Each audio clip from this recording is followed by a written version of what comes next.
When we look up at the night sky, our eyes are drawn to the brilliant, twinkling lights. We see stars, we see planets, wandering specks of light against the cosmic backdrop. Maybe we spot the faint, milky glow of our own galaxy, the Milky Way. We are captivated by these celestial objects, islands of light in a vast, dark ocean. But what about the ocean itself? What lies in the seemingly empty spaces between those stars? It's a place we call interstellar space, and it is anything but empty. It's a realm of profound quiet and subtle beauty, a place where the story of the cosmos is written in whispers of gas and dust. This is a journey into that darkness, a journey into the in-between. For centuries we imagined this space as a perfect vacuum, a void of absolute nothingness. What exactly fills this immense volume between the stars? We call it the interstellar medium, or ISM for short. Think of it as a very, very thin cosmic fog. It's not uniform. In some places it is incredibly tenuous, with just a few atoms per cubic centimeter. In other places, it clumps together to form vast, dark clouds that are dense enough to block the light from the stars behind them. These clouds are the most visible signs of the ISM, appearing as dark patches and lanes against the bright backdrop of the Milky Way. Rho Ophiuchi Cloud Complex. They are cosmic silhouettes, telling us that something is there, even if we cannot see it directly. This interstellar medium is composed of roughly 99% gas and 1% dust. That might not sound like much dust, but over the vastness of space, it adds up. This dust is what makes distant stars appear redder than they should, a phenomenon called interstellar reddening. It's similar to how our sun appears red at sunset. The dust particles are better at scattering blue light than red light. As starlight travels through the ISM, more and more of its blue light is scattered away, leaving the remaining light to appear redder to our telescopes. It's a cosmic filter, painting the distant universe in warmer hues. The gas component is overwhelmingly made of hydrogen, the simplest and most abundant element in the universe.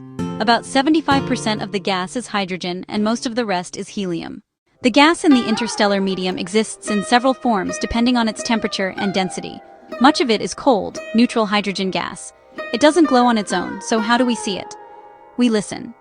Hydrogen atoms, when they're just floating around, will occasionally undergo a tiny energy transition. The electron in the atom flips its spin. When it does, it emits a radio wave with a very specific wavelength, 21 centimeters. Our radio telescopes are tuned to this frequency, allowing us to map out these vast, invisible clouds of hydrogen gas across the entire galaxy. In other regions, near hot young stars, the gas is energized.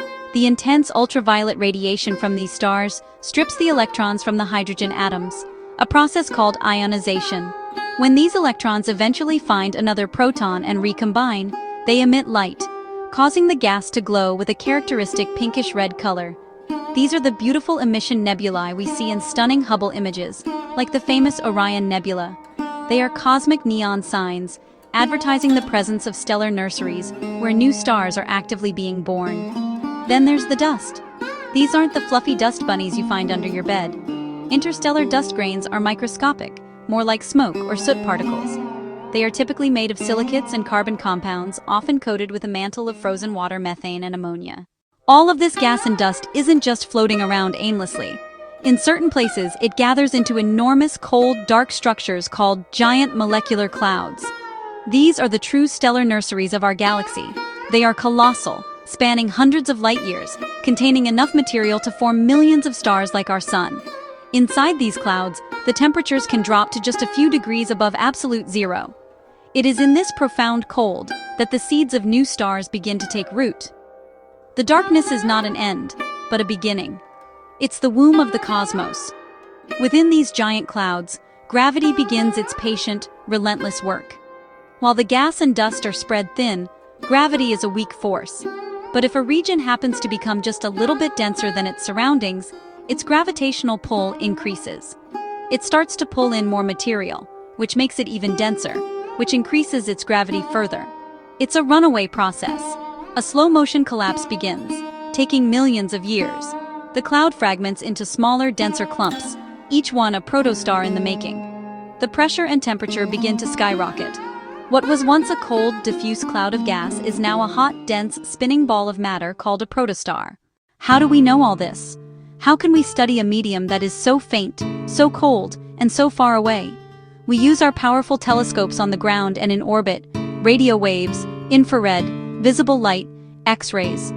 Each part of the spectrum tells us a different part of the story, but we have also sent emissaries, robotic explorers, on one-way journeys into this realm. The most famous of these are the twin Voyager spacecraft, launched in 1977. They are humanity's first, and so far only, objects to enter interstellar space. For decades, the Voyagers traveled through our solar system, protected within a magnetic bubble generated by our sun called the heliosphere. But in 2012, Voyager 1 finally crossed the boundary, the heliopause, and officially entered the space between the stars. Voyager 2 followed in 2018. For the first time, we had instruments on site, directly sampling the particles and magnetic fields of this unexplored territory. It was a monumental achievement, like dipping a finger into a new and unknown ocean. The Voyager probes are our remote scientific outposts. They measure the density of the interstellar plasma. They detect cosmic rays, high-energy particles accelerated by distant supernovae, that bombard our solar system from all directions. They are listening to the hum of the galaxy, the vibrations of the plasma waves that travel through the interstellar gas. Long after their power runs out, they will continue to drift silently through the Milky Way, carrying with them a golden record, a message in a bottle from Earth, containing sounds and images of our world. Interstellar space is not emptiness. It is a repository of hidden wonders, the quiet, beating heart of the cosmos. The space between stars is full of hidden wonders. Like and subscribe for more space stories.